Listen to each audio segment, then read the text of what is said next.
Today we're going to be looking at a spike mesh hat.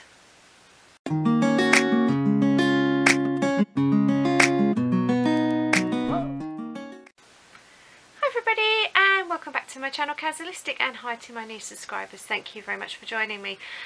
So today we're going to be looking at this hat. I've still got some ends to tie in inside, but you're not going to see those.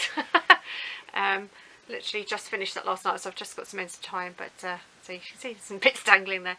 But we'll hide those, shall we? Hide the little ends. So you can't see them. So this is the hat that I've made. Now this is actually a Christmas gift. I'm able to put this online because it's for my neighbour. I sort of basically did her an IOU because I just didn't get time on the run up for Christmas, and she's not online, so I haven't got to worry about her seeing it, but I'll be giving this to her tonight anyway. Her favourite colour is red, and she has a green coat at the moment, so as you can see I've done a green sparkle yarn as well as sort of a plain yarn for the spikes and the mesh bit. So that's why I've chosen the colours. Not perhaps colours I would have chosen for myself. I've done it as a man size hat.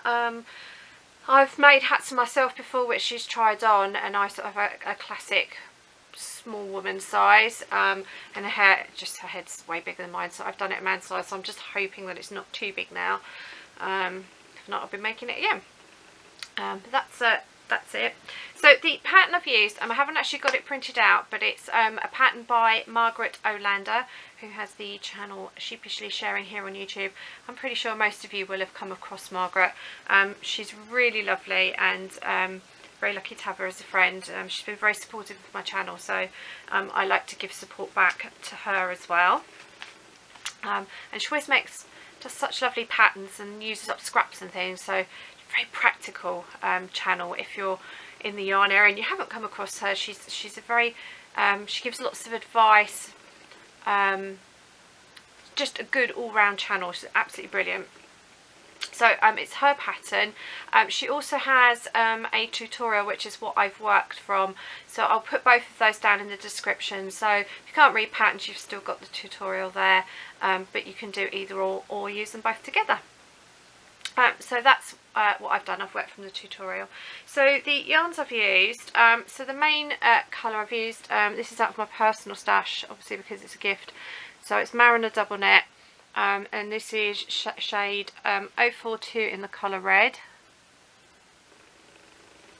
There we go.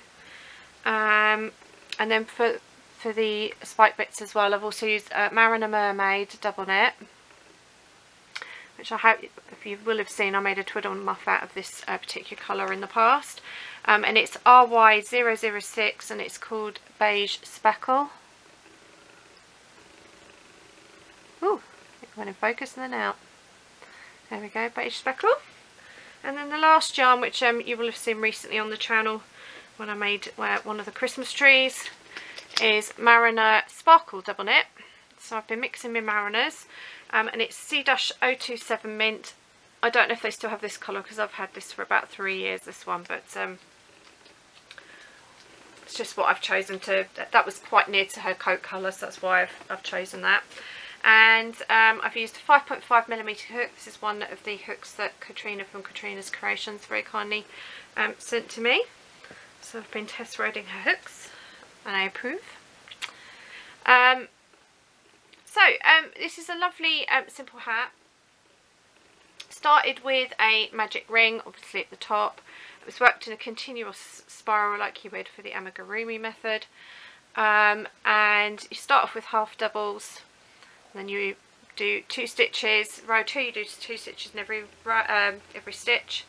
Round 3 you do 2 stitches in the first stitch, and then 1 half double in the next stitch, 2 in the next stitch, 1, and then the following row you'll do 2, and then 1 stitch in the next 2 stitches. The following round you'll do 2 in the first stitch, 1 stitch in the next 3 stitches. It's very hard to say that, and so on, and you'll just keep increasing like that. until you get to the size for the diameter, flat diameter circle for the hat.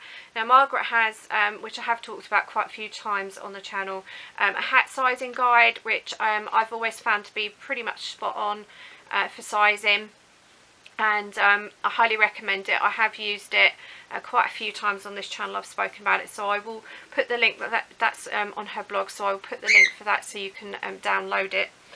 It's a downloadable PDF now, so it's absolutely brilliant. So you work to the size that you need it for.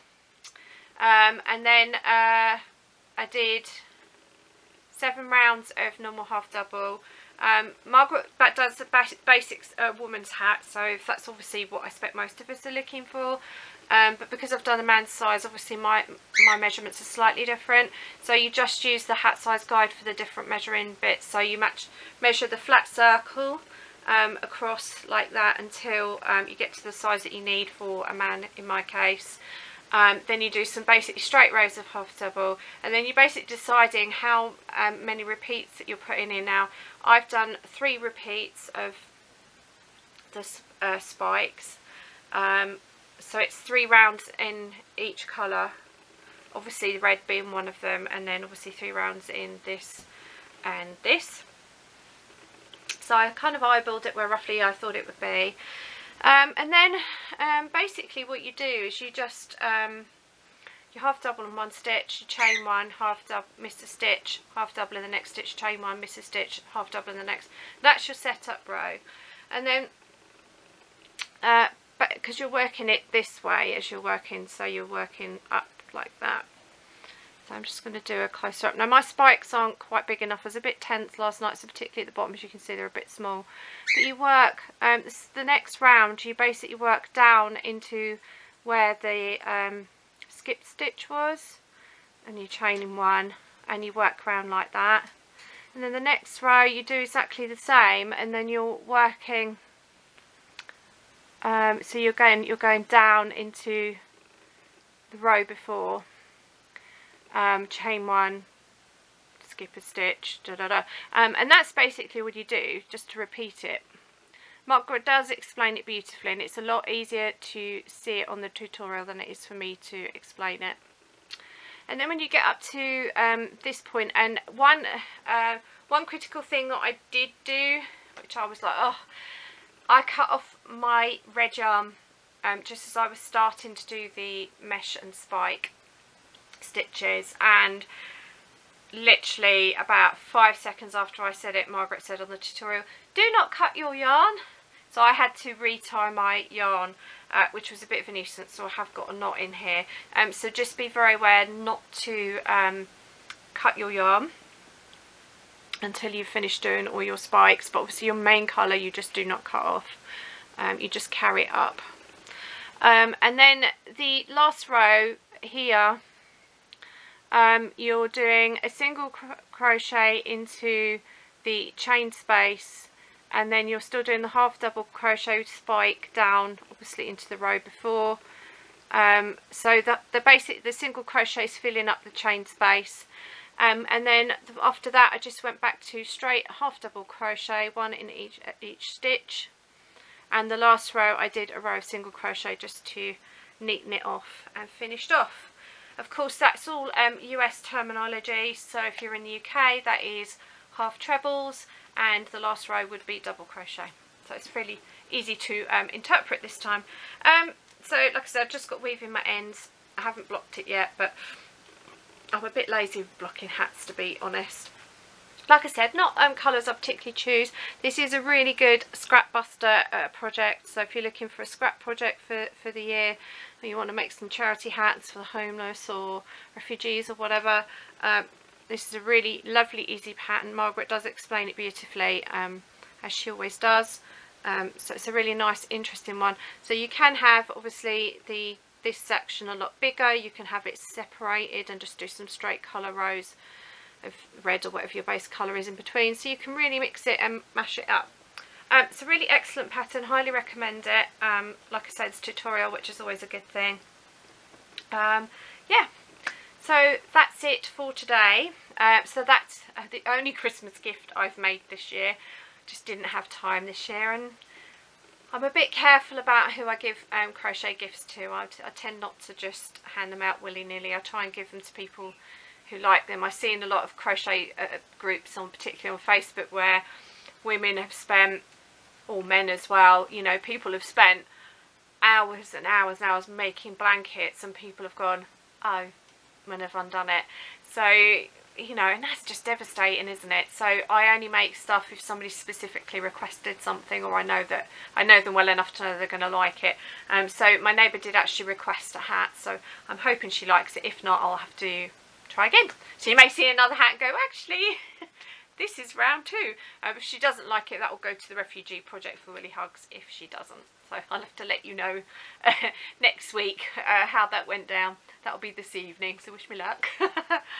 Yeah, so that's it for the crochet part.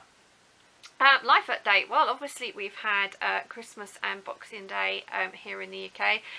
Christmas Day went very well.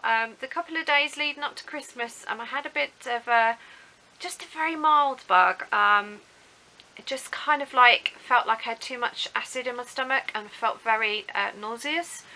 I got rid of most of it by Christmas morning, but it was just sort of the tail end of the bug on Christmas Day. Managed to cook and stuff. It didn't affect me. Cooking went, you know, stress-free. I set lots of alarms and things, so I know exactly what I'm doing when, and it all went perfectly. My mum brought her youngest dog with her, and the other two, she only comes over for a short period, and they tend to sleep because they're both older dogs. So, and the neighbours either side let them out for us if you know, if they need to go do their business. So mum brought the youngest dog. He was very well behaved around food. This is only his 3rd Christmas, so he's still very young. He was behaved perfectly, so we couldn't have wanted for better behaviour in him. So that was really good, and we got lots of lovely presents. I think we were all feeling very tired by the time we sort of had dinner, because we always do presents after dinner. But yeah, it was a lovely day, stress-free, and enjoyed it. Boxing Day, I just got out of the bath. There was one friend that I knew might possibly drop in, but he'd sort of intimated earlier in the day that he wouldn't be coming, and I just got out of the bath and got into my pyjamas, and he turned up, hair's dripping wet. So there was a bit of a scramble to sort of try and quickly sort of plait my hair so it sort of didn't end up in it, because my hair goes like that if I don't plait it. I've got very frizzy hair naturally. Making cups of tea and all that, but it was a nice time despite the stress.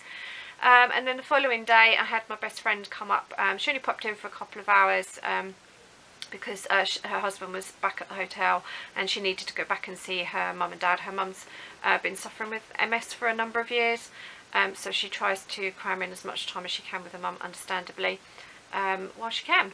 So I got to see a few people, which is nice. It's going to be a bit strange going into the new year and having nobody visit. It's the only thing about Christmas, you get a little bit spoilt with visitors, so we've got to kind of get back into the norm. But yeah, other than that, obviously because I've had visitors, it's thrown my schedule out on here obviously a little bit. So I apologise, I'm a few days late. It still will be 2 videos this week. So there will be this video which will go up today. Once I've edited it, it will go straight up onto YouTube. And I'm going to record another video straight after this. So it doesn't mean there'll be no life update, but there will be. I've got quite a few. Oh, excuse me, I just drank a drink really fast before I came on camera. It's repeating on me. I do apologise. So I've got quite a few craft related bits, mainly crochet, but there's sort of some things that could be used for various hobbies and things. So I will be sharing those sort of a gift haul in the next video. I'm also planning, oh, that's the other thing I've done. I've done my first live stream, had a few technical hiccups. I did set up a reminder on my laptop, but because I was streaming from my tablet, discovered that when you set up on your laptop, you can't actually go into that reminder that you've set to go live. So I had some technical issues, so I had to put I had to do a whole new live stream and shared it on Facebook. I got about 8 minutes in, discovered, thanks very much to Linny, who is Candy Goth Creations here on YouTube. She very kindly messaged me and said, I can't comment on, I'm in your live stream, but I can't comment, the chat's disabled. So that was never a technical hitch, so I had to end that stream and start another stream, which went successfully. So I had to share those links on the Facebook group. So if you want to be kept up to date with live streams, do join the Facebook group, because that is the place where I will share the live stream links, because it is a closed group. And although I share publicly on YouTube, it's just I kind of want obviously people that are interested in the channel really coming in. But that went very, very well. Intended to do it for half an hour to an hour and ended up being on for 2.5 hours. So thanks to all you guys that did pop in or stayed for the whole thing. And also to those of you that didn't make it and have actually watched it afterwards, because I'm not sure I would have sat through 2.5 hours of me rambling. But thank you guys for all your support. I really enjoyed it. So I've decided with New Year's Eve coming up, I'm going to do another live stream on New Year's Eve, so that's the 31st of December, which I think is Sunday, I do believe, and I'll be doing that at 2 o'clock. I've tried to set a reminder up through my tablet, but I've had some technical issues again. I think there's an issue with the YouTube app, unfortunately, so until they do an update I think this is going to be a problem. But when I was setting it for 2 PM, as I was setting it up, it would come up as 6 AM UK time. And I'm not getting up at 6 AM to do a live stream. As much as I love you guys, it's too early for me. It doesn't matter what time I set it, I just could not get it to set for 2 PM. So the clock seemed to be completely out. Even though I was telling it 2 PM, it kept saying 6 AM as I put the reminder out. So I've had to delete all the reminders, so sorry about that. So what I will do is when I go live, I will share the link onto my Facebook group. So again, if I remember, I'll try and do it on the Facebook page as well, but there'll be one or the other or both places to find the link for it. So I'm sorry if you don't have Facebook. Unfortunately it's technical issues and I just don't know the way around it at the minute. I'm kind of new to live streaming, so it's a learning curve, isn't it, with like it has been with a lot of things, including this channel. So so yeah, I really enjoyed it anyway, and it's definitely something I will do, not all the time, but I will do from time to time. Yeah, so like I said, I'm going to do one on New Year's Eve. I won't be obviously on late, because obviously I want to celebrate New Year's Eve and relax that evening, but I should probably be on for maybe a couple of hours again. Yeah, so that's basically it. So like I said, this video will be going up today and the next video will be up tomorrow, hopefully. If not, it'll be on Sunday, so it'll be up at the weekend regardless. So and then next week, all being well, we should be back to normal schedule. Once we get past New Year's Day, life goes back to normal, doesn't it? As you can see, we haven't taken down our decorations. I know that some people either took them down on Boxing Day or already took them down. I tend to leave our decorations up till New Year's hit, and then once New Year's Day is sort of here, then start taking things down. But I have a whole wall of cards that go right up to the ceiling from above my head, so I have a lot of cards and things just on this wall alone to take down, as well as obviously the tree and all other bits. So it seems to take me weeks to get them all up and then weeks to take them back down. But it's nice to have the stress of everything gone. And for those of you that were interested, that knew what I was talking about when I referred to assessment recently, we cast it. So that's another big stress and weight off our shoulders. So that was good news as well. So we've had a lot of stresses on the run up to Christmas, but it's all been and gone, and I'm feeling much calmer. Still very tired, but I think that's to do with the two conditions I suffer with, one of which is depression and anxiety. So I think it's just kind of just being run down and just very tired. Tiredness, I think, is just going to be a feature of my life from here on in, from what I understand about my new condition. So something I'm going to have to live with. But apart from that, I'm feeling pretty good. So thank you for all your support. I am very behind on messages for people that have sent me messages. I'm going to try and catch up over the next week or two. just, there's been so much going on, I just haven't really had time to sort of really sit down and concentrate and send, you know, long, decent replies. So that's going to be my one of my New Year's resolutions, to try and catch up on messages. Yeah, so that's it for today. I hope you've all had a good Christmas, and it was a blessed and peaceful time for you. So until next time, remember to stay well, happy crafting, and until next time, remember to stay true to yourself. Bye.